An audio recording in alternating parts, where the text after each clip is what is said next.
उम्मीद है सभी लोगों को आवाज अच्छे से जा रही होगी। मैं अभिषेक झा। कल हम लोग ऑप्टिक्स का पहला लेक्चर पढ़े थे, जहां पर हम लोगों ने ऑब्जेक्ट, इमेज, ऑप्टिक्स क्या होता है, टोटल इंट्रोडक्शन का कल हम लोग बात किए थे। Reflection of light, laws of reflection, complete कल हम लोग बात किए थे। आज हम लोग उस लेक्चर से आगे बढ़ते हैं। ये ऑप्टिक्स का लेक्चर नंबर 2 है। आज हम लोग सबसे पहले जिस चीज के बारे में पढ़ेंगे वो है आपका मिरर। कल हम मिरर के बारे में भी आप लोगों को डिस्कस किए थे कि आप किसी ग्लास का सरफेस लेते हैं, उसको आप एक साइड पे उसका कोटिंग कर देते हैं, या तो आप सिल्वर से कोटिंग करते हैं या तो आप एल्यूमिनियम से कोटिंग करते हैं, तो वहां पर मिरर का फॉर्मेशन हो जाता है। मिरर आपका 2 टाइप का होता है। अगर मिरर को हम लोग कैटेगराइज करें तो मिरर आपका 2 टाइप का। सबसे पहला जिसको हम लोग कहते हैं प्लेन मिरर, और दूसरा जिसको हम लोग कहते हैं स्फेरिकल मिरर। अगर सबसे पहले हम लोग प्लेन मिरर का बात करें तो प्लेन मिरर में एक प्लेन ग्लास सरफेस हम लोग लिए, एक प्लेन ग्लास सरफेस लिए, उसके एक साइड पे हम लोग कोटिंग कर दी। आइदर आप सिल्वर से कोटिंग कर सकते हैं या फिर आप एल्यूमिनियम से कोटिंग कर सकते हैं। तो जिस मिरर का फॉर्मेशन हो जाता है वो आपका प्लेन मिरर कहलाता है। सेकेंड जो टाइप है, इसमें हम लोग बात करते हैं स्फेरिकल मिरर की। अगर आप एक हॉलो ग्लास स्फेयर लें, हॉलो ग्लास स्फेयर कहने का मतलब होता है कि एक हॉलो ग्लास स्फेयर आपने लिया, खोखला, उसके एक पार्ट को आपने कट कर दिया और अगर उसके बाहर के साइड पे आप कोटिंग कर देंगे तो जिस मिरर का फॉर्मेशन होगा, इस मिरर को हम लोग नाम देते हैं कॉनकेव मिरर। और उसी तरीके से अगर आप हॉलो ग्लास स्फेयर लेते हैं और आप इसको कट कर देते हैं, या आप इधर से इसको कट करें और अंदर के साइड पे इसका कोटिंग कर दें, तो ये जो आपको मिरर निकल के आता है इसको हम लोग कहते हैं कॉन्वेक्स मिरर। तो मिरर का हम लोग 2 टाइप देखे, plane mirror, spherical mirror. Plane mirror में एक सिंपल ग्लास सरफेस लिए, प्लेन ग्लास सरफेस, उसके एक साइड पे कोटिंग कर दिए तो प्लेन मिरर का फॉर्मेशन हुआ। और दूसरा जो टाइप है उसको बोलते हैं स्फेरिकल मिरर। यहाँ पर हम लोग एक हॉलो ग्लास स्फेयर लिए, कट किए, बाहर वाले पार्ट को कोटिंग किए तो मिल गया कॉनकेव मिरर, और अगर अंदर वाले पार्ट को कोटिंग कर दिए तो मिल गया कॉन्वेक्स मिरर। इन दोनों मिरर में लॉ ऑफ रिफ्लेक्शन फॉलो होगा। फिलहाल आज के दिन हम लोग जो आगे बात करेंगे वो हम लोग प्लेन मिरर के बारे में बात करेंगे। अब जैसे हम बोले कि प्लेन मिरर में लॉ ऑफ रिफ्लेक्शन फॉलो होगा, तो फॉलो होने के लिए इसको भी हम लोग डायग्राम से समझ सकते हैं। एक रे ऑफ लाइट को इस पे इंसिडेंट करवा दें, यहाँ पे अगर हम लोग नॉर्मल ड्रॉ कर दें तो ये यहाँ से रिफ्लेक्ट कर जाएगा। तो यहाँ पे भी आपको दिख रहा है कि अगर हम प्लेन मिरर को नाम दे दिए M डैश, तो यहाँ पर रे को इंसिडेंट करवाए और रे यहाँ से रिफ्लेक्ट हो गया। तो कहने का मतलब कि यहाँ जो एंगल ऑफ इंसिडेंस है वो किसके बराबर हो जाएगा, एंगल ऑफ रिफ्लेक्शन के। मतलब कि प्लेन मिरर में भी लॉ ऑफ रिफ्लेक्शन जो है वो अपना फॉलो हो गया। तो मिरर का 2 टाइप का बात किए। जब यहाँ पर हम लोग आगे बढ़ते हैं तो हम लोग बात करते हैं image formation by plane mirror.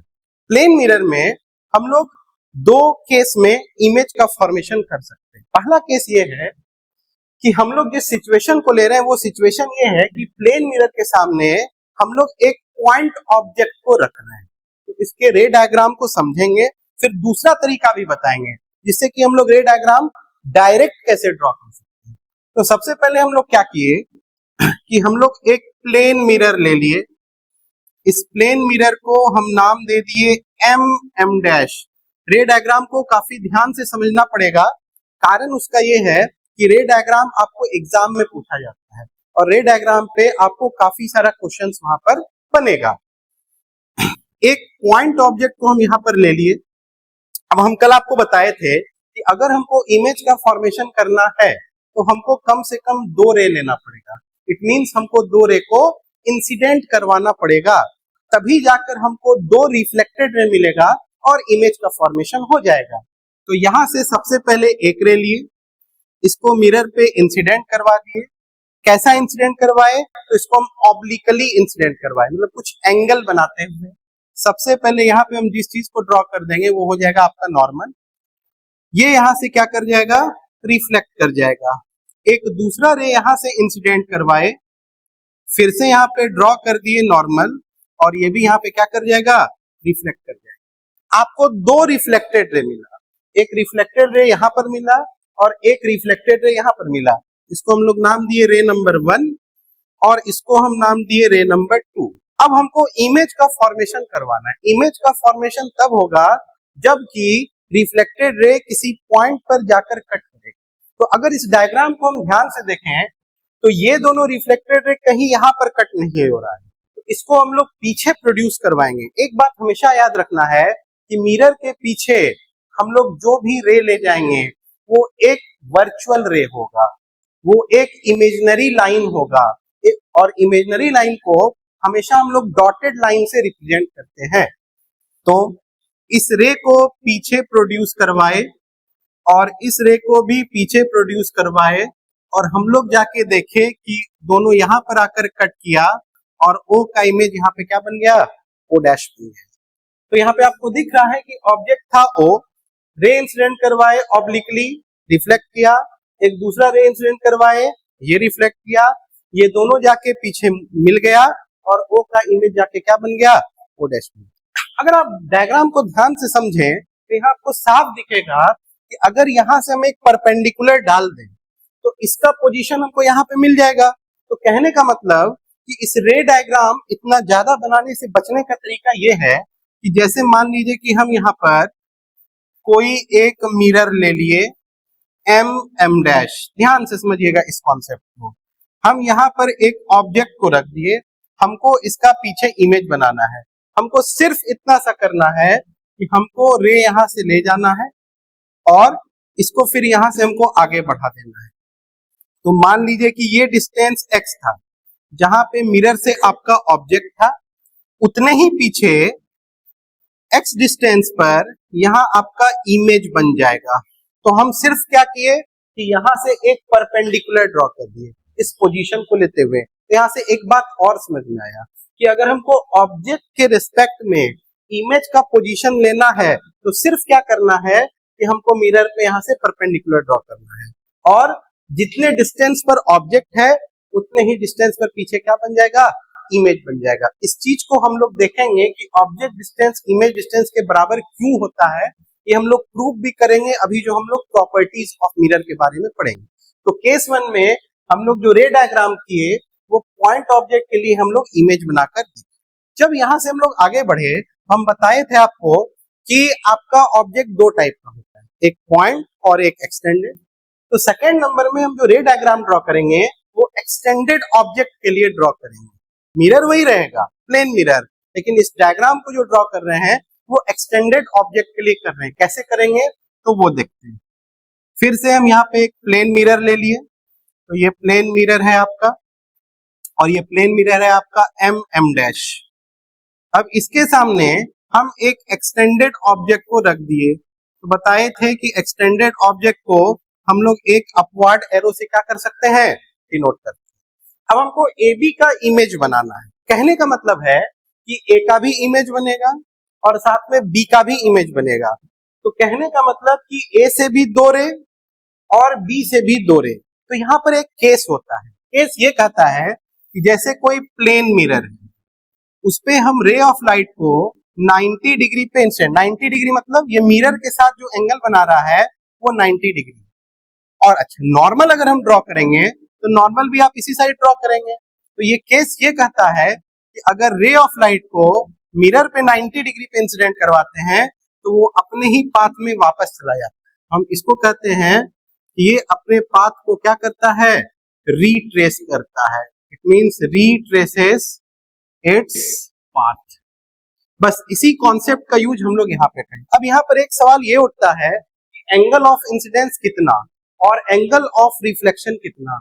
अगर हम लोग यहाँ एंगल ऑफ इंसिडेंस का बात करें तो वो आपको दिखेगा 0 डिग्री।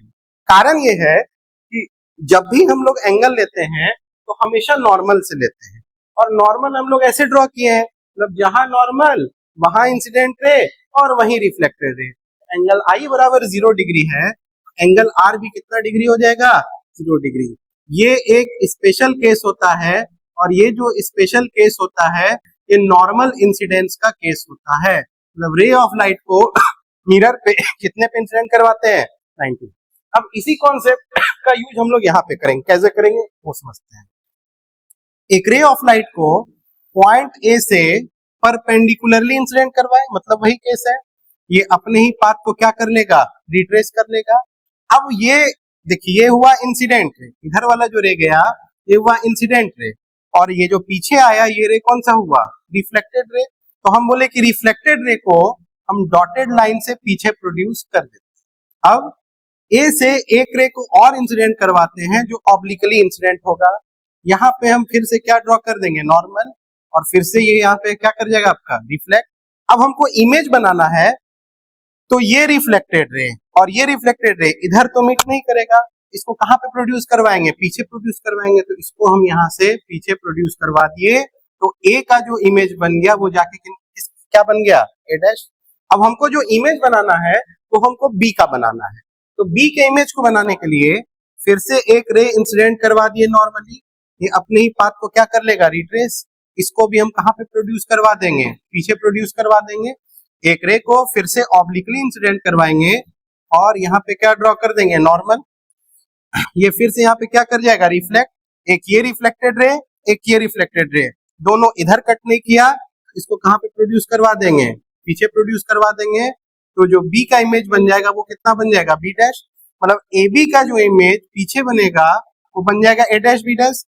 तो इसको हम लोग यहाँ से ज्वाइन कर देंगे डॉटेड लाइन से, तो ए बी का इमेज जाके क्या बन गया, ए डैश एंड। अब इसको बनाने का भी दूसरा तरीका है, दूसरा तरीका ये है कि जैसे यहाँ पर हम ले लिए मिरर, इसके सामने ठीक एक ऑब्जेक्ट को हम रख दिए और उस ऑब्जेक्ट को हम क्या माने, ए बी। अब वही तरीका लगाते हैं जो पिछले बार हम लोग लगाए थे, रे को इंसिडेंट करवा दिए और इसके पोजीशन को यहाँ पर आगे बढ़ा के ले लिए, कितना, ए डैश, जितना ये डिस्टेंस उतना ये डिस्टेंस। यहाँ पे भी एक रे को इंसिडेंट करवाए, इसके पोजीशन को आगे बढ़ाए और इसको यहाँ से एक दूसरे को मिला दिए। इतना ज्यादा रे डायग्राम बनाने से अच्छा है हम लोग ये काम वहां पर कर सकते हैं। तो यहाँ पे आपको क्या कंक्लूजन मिला, कंक्लूजन ये मिला, अगर प्लेन मिरर के थ्रू हमको इमेज का फॉर्मेशन करना है, हमको सिंपल सा बात है कि जो भी पॉइंट दिया रहेगा उसको बस हमको पीछे परपेंडिकुलर डाल के प्रोड्यूस कर देना है। अगर 2 पॉइंट का इमेज बनाना है, दोनों को मिला देंगे और वहां इमेज का फॉर्मेशन हो जाएगा। तो ये तो बात था कि प्लेन मिरर में हम लोग कैसे इमेज का फॉर्मेशन करते हैं, 2 केस में, एक जिसमें हम लोग बात किए पॉइंट ऑब्जेक्ट के लिए और दूसरा जो हम लोग बात किए एक्सटेंडेड ऑब्जेक्ट के लिए। जब यहां से आगे बढ़े तो प्लेन मिरर का अपना कुछ कुछ प्रॉपर्टीज होता है, ये इंपॉर्टेंट है, क्योंकि अगर प्रॉपर्टी सारा हमको आ जाएगा तो बहुत अच्छे तरीके से हम लोग न्यूमेरिकल को आगे जाके नेक्स्ट लेक्चर में सॉल्व करेंगे। कुछ प्रॉपर्टीज आज बताते हैं, कुछ कल बताएंगे, जिसके साथ रिलेटेड न्यूमेरिकल हम लोग कल कर सकते हैं। सबसे पहले अगर प्रॉपर्टी नंबर 1 का बात करें तो प्रॉपर्टी नंबर 1 का ये कहना है, इसमें भी 2-3 चीज है, क्या, कि जो ऑब्जेक्ट डिस्टेंस होगा ये बराबर हो जाएगा इमेज डिस्टेंस के। ऑब्जेक्ट डिस्टेंस जो है वो आपका बराबर हो जाएगा किसके, तो ये बराबर हो जाएगा इमेज डिस्टेंस। प्रॉपर्टी नंबर 2 का अगर बात करें, इसी में प्रॉपर्टी 1 में ही 2 पॉइंट है कि जो इमेज बनता है वो आपका वर्चुअल होता है एंड इरेक्ट होता है। तो वर्चुअल होने का मतलब वो कहीं ना कहीं मिरर के अंदर बनेगा। हम पहले भी एक बात बोले थे कि जब भी हम लोग टर्म बोलते हैं तो मिरर के पीछे नहीं बोलते हैं।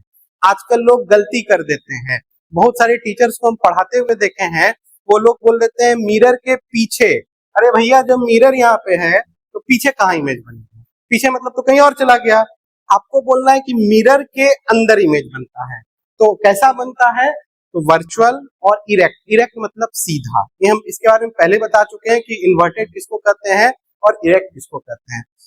और तीसरा जो इसमें प्रॉपर्टी नंबर 1 में है कि जो हाइट ऑफ ऑब्जेक्ट होता है वो बराबर होता है हाइट ऑफ इमेज के। तो वो बराबर होता है हाइट ऑफ इमेज के।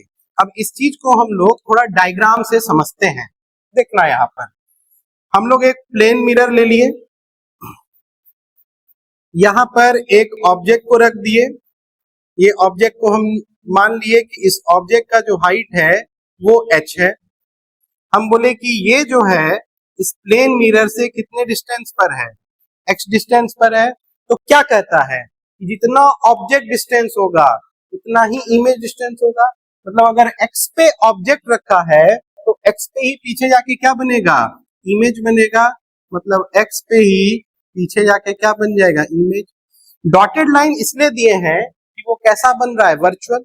और देखो कि जैसा आपका ऑब्जेक्ट है वैसा ही इमेज है, मतलब ये कैसा बना, इरेक्ट।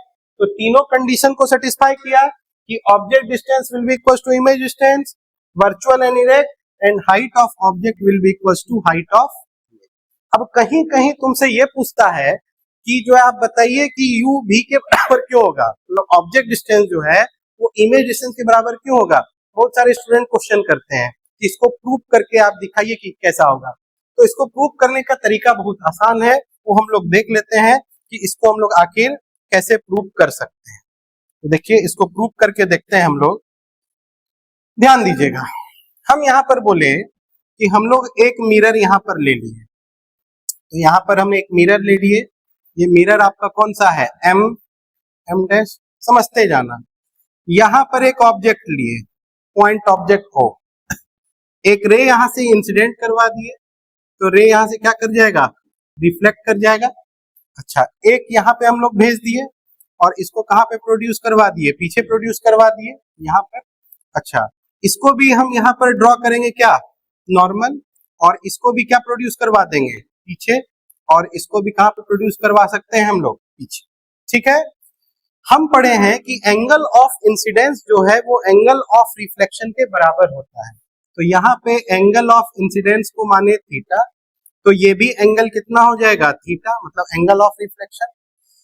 अच्छा, ये थीटा, तो ये भी एंगल थीटा, ट्रायंगल के प्रॉपर्टी से। ये एंगल 90 है, ये एंगल आपका कितना हो जाएगा, 90 माइनस थीटा। सिमिलरली आप जब यहाँ पे आएंगे तो अगर ये थीटा, तो ये भी एंगल आपका कितना हो जाएगा, थीटा।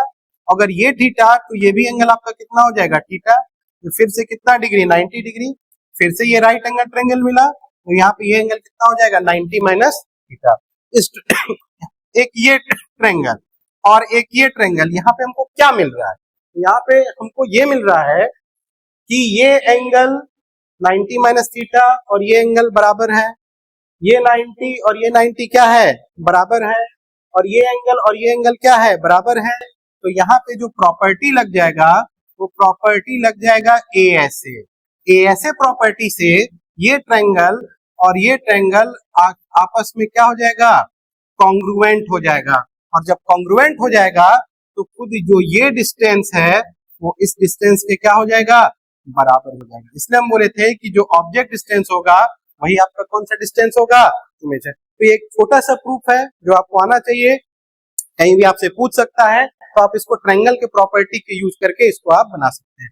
तो प्रॉपर्टी नंबर 1 में हम लोग क्या देखे कि ऑब्जेक्ट डिस्टेंस इमेज डिस्टेंस के बराबर होगा, height of object height of image के बराबर होगा, और जो आपका इमेज बनेगा वो वर्चुअल और इरेक्ट बनेगा। जब हम लोग आगे बढ़ते हैं तो हम लोग बात करते हैं प्रॉपर्टी नंबर 2 का। प्रॉपर्टी नंबर 2 जो है वो प्रॉपर्टी है डेविएशन। डेविएशन जिसको हम लोग डिनोट करते हैं डेल से। तो डेविएशन को हम लोग डिनोट करते हैं डेल से। ये डेविएशन दो केस में हो सकता है। अगर हम लोग केस 1 का बात करें तो इसके लिए हम लोग लिखते हैं फॉर वन प्लेन मिरर। इसको हम लोग एक प्लेन मिरर के लिए बात करते हैं। कैसे बनाएंगे, आसान है। मान लो कि तुम पढ़ने आ रहे थे ट्यूशन, दोस्त बोला कि चलो सैंडिस कंपाउंड, तो तुम्हारा क्या हो गया, डेविएशन। अब हो सकता है तुम जहां से आए हो वो डेविएशन का एंगल कुछ हो सकता है, डिपेंड करता है उस पर। तो वही चीज यहाँ पर है कि सबसे पहले हम लोग एक प्लेन मिरर का बात करते हैं। तो देखना यहाँ पर एक प्लेन मिरर लिए, इस प्लेन मिरर को हम नाम दे दिए m dash. Ray of light को यहाँ पे करवाए इंसिडेंट। सबसे पहले यहाँ पे हम ड्रॉ कर देंगे नॉर्मल। रे ऑफ लाइट यहां से कर गया रिफ्लेक्ट। ये एंगल बना एंगल आई और ये एंगल बना एंगल आर। अब हमको दिखाना है डेविएशन। डेविएशन करने का मतलब कि ओरिजिनल रे जो है वो ऐसा जा रहा था, लेकिन वो चला किधर गया, इधर, मतलब कि इतने का इसमें क्या हो गया, डेविएशन। तो डेविएशन कितना निकलेगा, तो डेविएशन डेल जो होगा, देखो ये टोटल एंगल होगा 180 डिग्री। तो अगर 180 डिग्री में, मतलब हम लोग ये एंगल निकाल रहे हैं, तो अगर 180 डिग्री में हम लोग माइनस कर दें आई प्लस आर को, तो हमको क्या मिल जाएगा, डेविएशन। और हम लोग क्या पढ़े हैं, एंगल आई एंगल आर के बराबर होता है, मतलब डेविएशन डेल कितने के बराबर हो जाएगा, 180 डिग्री माइनस आई और प्लस आर के जगह भी क्या रख देंगे, आई। तो डेविएशन डेल कितने के बराबर, 180 डिग्री और माइनस कितना हो जाएगा, 2y। ये जो फॉर्मूला हो जाएगा डेविएशन का, वो एक प्लेन मिरर के लिए होगा। अगर इसी केस को हम लोग दो प्लेन मिरर के लिए लें तो डायग्राम कुछ ऐसा बनेगा, मतलब पहला प्लेन मिरर, दूसरा प्लेन मिरर। ये प्लेन मिरर है M1 और ये प्लेन मिरर है आपका M2। अब देखना यहां पर कुछ चीज समझने का है। एक रे ऑफ लाइट को इंसिडेंट करवाए, यहां से ये रिफ्लेक्ट होगा और अगेन M2 इस रे को रिफ्लेक्ट कर देगा। अब देखना ध्यान से, यहाँ पे तीन रे मिला, एक ये रे, तो इसको हम लोग नाम दिए रे नंबर 1, एक ये रे, इसको हम नाम दिए रे नंबर 2, और एक ये रे जिसको हम नाम दिए रे नंबर 3। जो रे नंबर 1 है उसको हम कौन सा रे कहेंगे, इसको हम जिस रे का नाम देंगे ये आपका कौन सा रे कहला जाएगा, इंसिडेंट रे। दूसरा रे, चूंकि मिरर M1 इसको रिफ्लेक्ट किया है, इसको हम किस रे का नाम दे देंगे, तो ये रे जो कहला जाएगा, ये क्या कहला जाएगा, रिफ्लेक्टेड रे। और जो तीसरा रे है, कुछ लोग कहते हैं कि इसको रिफ्लेक्टेड रे कहेंगे, लेकिन नहीं, इसको रिफ्लेक्टेड रे नहीं कहेंगे। दो या दो से अधिक रिफ्लेक्शन के बाद जो रे हमको मिलता है उस रे को हम लोग इमरजेंट रे कहते हैं। तो ये रे आपका क्या कहला जाएगा, इमरजेंट रे। तो आपको याद रखना है, जो पहले इंसिडेंट हुआ उसको नाम दिए इंसिडेंट रे, जिसको रिफ्लेक्ट करवाया उसको नाम दिए रिफ्लेक्टेड रे, और सेकेंड मिरर से रिफ्लेक्शन के बाद जो रे मिला उसको किस रे का नाम देंगे, इमरजेंट रे का नाम देंगे। अब यहाँ पे हमको निकालना है डेविएशन। कैसे निकालेंगे, पहला रे, दूसरा रे, तीसरा रे, तो क्या डेविएशन का ये वाला एंगल होगा, मतलब ओरिजिनल रे और जो इमरजेंट रे है उसके बीच का एंगल। अगर हम इस एंगल को थीटा मानेंगे और ज्योमेट्री लगाएंगे तो ये एंगल निकल के आ जाएगा 2 थीटा। कहने का मतलब कि जो डेविएशन डेल होगा तो ये टोटल एंगल कितना होगा, 360 डिग्री। तो 360 डिग्री में माइनस किसको कर देंगे, 2 थीटा को, जिससे हमको एंगल ऑफ डेविएशन का निकल जाएगा डेल। तो यहाँ दो केस मिला। केस नंबर 1 में डेविएशन का फॉर्मूला हुआ 180 डिग्री माइनस 2i, और केस 2 जब दो प्लेन मिरर का बात करें तो डेविएशन का फॉर्मूला हो गया 360 डिग्री माइनस। ये तो प्रॉपर्टी नंबर 2 था। आगे बढ़ते हैं प्रॉपर्टी नंबर 3 पर। प्रॉपर्टी नंबर 3 का ये कहना है कि अगर दो प्लेन मिरर है, एक प्लेन मिरर है M1 और दूसरा प्लेन मिरर है M2, तो ये है M1 और ये है M2। अगर एक रे को हम यहाँ पे इंसिडेंट करवाएं और दोनों प्लेन मिरर एक दूसरे से 90 डिग्री से इंक्लाइंड है, मतलब दोनों के बीच जो एंगल बन रहा है वो 90 डिग्री है, मिरर M1 M2 पे परपेंडिकुलर है, तो यहां से एक रे रिफ्लेक्ट होगा, तो ये इंसिडेंट रे, ये रिफ्लेक्टेड रे। तो देखा ये गया कि जो इमरजेंट रे होता है वो इंसिडेंट रे के एंटी पैरेलल होता है। तो प्रॉपर्टी नंबर 3 क्या मिला कि जो इंसिडेंट रे होता है, तो इंसिडेंट रे इज क्या होता है, एंटी पैरेलल किसके, तो anti parallel to emergent ray. तो ये प्रॉपर्टी नंबर 3 हमको मिला कि अगर दो प्लेन मिरर एक दूसरे से कितने डिग्री पर, 90 डिग्री पे इंक्लाइंड है, मतलब एक दूसरे पे ऐसे परपेंडिकुलर रखा हुआ है इस टाइप से, एक रे इंसिडेंट हुआ, रिफ्लेक्ट हुआ, तो जो इमरजेंट रे है इंसिडेंट रे के क्या होता है, एंटी पैरेलल होता है। आगे बढ़ते हैं प्रॉपर्टी नंबर 4 पर। जो इंपॉर्टेंट प्रॉपर्टी है, यहाँ पे हम लोग बात करते हैं वेलोसिटी का। तो प्रॉपर्टी नंबर 4 इंपॉर्टेंट प्रॉपर्टी है और यहाँ पे हम लोग बात करते हैं वेलोसिटी का। वेलोसिटी के अंदर भी दो केस है। सबसे पहले इसमें हम लोग बात करते हैं केस नंबर 1 का। केस नंबर 1 ये कहता है कि मान लो कि एक प्लेन मिरर है, इस प्लेन मिरर को हम नाम दे दिए एम डैश। अब इसके सामने एक ऑब्जेक्ट है, मिरर आपका रेस्ट पर है, मतलब मिरर आपका स्टेशनरी है।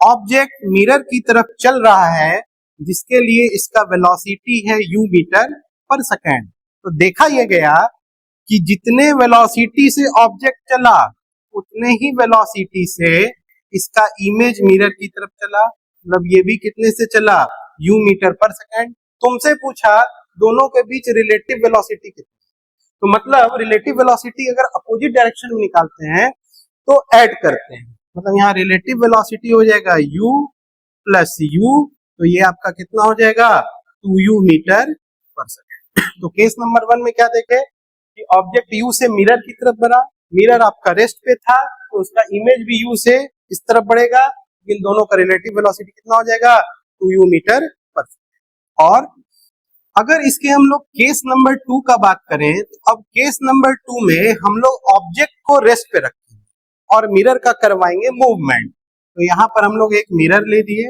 ये मिरर आपका हो गया एम डैश।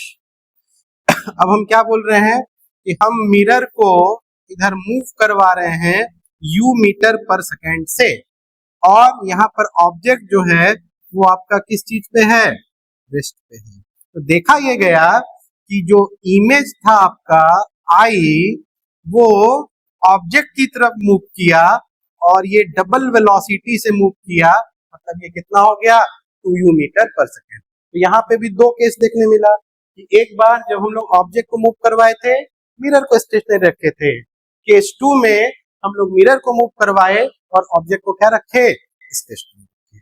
और एक और प्रॉपर्टी के बारे में बात करेंगे, जो प्रॉपर्टी है आपका नंबर ऑफ इमेजेस। अगला जो प्रॉपर्टी है वो हम लोग इस्तेमाल करते हैं नंबर ऑफ इमेजेस के लिए।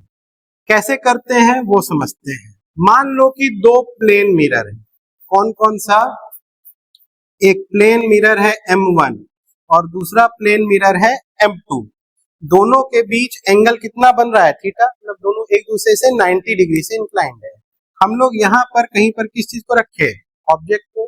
तो जो नंबर ऑफ इमेजेस का फॉर्मूला होता है वो होता है 360 डिग्री बाय थीटा माइनस 1।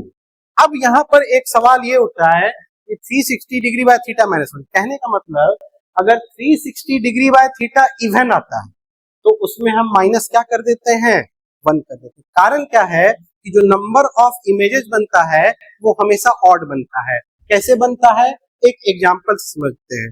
मान लो कि ये दो प्लेन मिरर है यहाँ पर, ठीक है, एक प्लेन मिरर है M1 और ये दूसरा प्लेन मिरर है M2। यहाँ पर हम लोग एक ऑब्जेक्ट को रख देते हैं, तो इस ऑब्जेक्ट का इमेज कैसे बनेगा, एक इस ऑब्जेक्ट का एक इमेज इस पे बनेगा, एक ऑब्जेक्ट का इमेज इस पे बनेगा, एक इमेज यहाँ पे बना, एक इमेज इस मिरर पे। अब होता क्या है कि ये जो आपका मिरर एक दूसरे से इंक्लाइंड है, तो यहाँ पे एक पोर्शन बनता है जहाँ पे मिरर आकर मिलता है, तो एक इमेज जो है उसके इस मिले वाले पोर्शन पे यहाँ पे बनेगा और एक इमेज इसके ऊपर वाले पोर्शन पे बनेगा।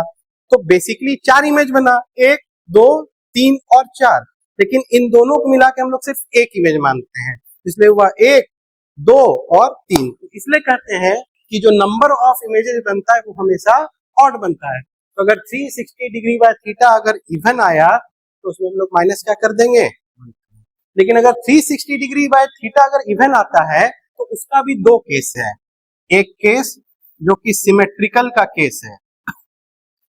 सिमेट्रिकल का केस कहने का मतलब, सिमेट्रिकल कहने का मतलब है कि जैसे दो मिरर है, एक मिरर है M1 और दूसरा मिरर है M2, जो आपका ऑब्जेक्ट है वो ठीक बीचों बीच रखा हुआ है। अगर ये टोटल एंगल था थीटा तो ये एंगल हो जाएगा थीटा बाय 2 और ये भी एंगल कितना हो जाएगा, थीटा बाय 2। तो इस केस में नंबर ऑफ इमेज का जो फॉर्मूला लगाएंगे वो लगाएंगे 360 डिग्री बाय थीटा माइनस 1। लेकिन अगर इसी में तुमको केस 2 मिलेगा जो ए सिमेट्रिकल का केस होगा, तो ए सिमेट्रिकल के केस में होगा ये कि जो हम लोग दो मिरर लिए, एक मिरर लिए M1 एक मिरर लिए M2, अब जो ऑब्जेक्ट रखा हुआ है उसके लिए ये दोनों एंगल अलग अलग है, मतलब एक एंगल अल्फा बन गया और एक एंगल क्या बन गया, बीटा बन गया। तो इस केस में ये होगा नंबर ऑफ इमेजेस का जो फॉर्मूला होगा वो फॉर्मूला होगा 360 डिग्री और डिवाइडेड बाय क्या होगा, थीटा। ठीक है, तो यहाँ पर तुमको क्या समझ में आया कि यहाँ जो फॉर्मूला मिला वो मिला 360 डिग्री बाय थीटा माइनस 1। यहाँ दो केस, एक सिमेट्रिकल का और एक किसका ले लिए हम लोग, एसिमेट्रिकल का। और कभी कभी ये पूछता है कि अगर दो मिरर एक दूसरे के पैरेलल है तो नंबर ऑफ इमेजेस कितना बनेगा, मतलब कुछ ये चीज पूछता है कि अगर दो मिरर एक दूसरे के पैरेलल रखा हुआ है, पैरेलल कहने का मतलब दोनों के बीच में जो एंगल है वो कितना डिग्री है, 0 डिग्री। अब समझना, यहाँ पे एक ऑब्जेक्ट को रखे, इसके लिए इसका एक इमेज पीछे बनेगा और इसके लिए इसका एक इमेज पीछे बनेगा। अब इस मिरर के लिए ये जो इमेज बना है ये ऑब्जेक्ट का काम करेगा, ये इसका इमेज एक पीछे बना देगा और इस मिरर के लिए ये जो इमेज बना था ये ऑब्जेक्ट का काम करेगा, फिर इमेज ऐसा होते चलते रहेगा। मतलब जो नंबर ऑफ इमेज बन जाएगा वो कितना बन जाएगा, इन्फिनिटी।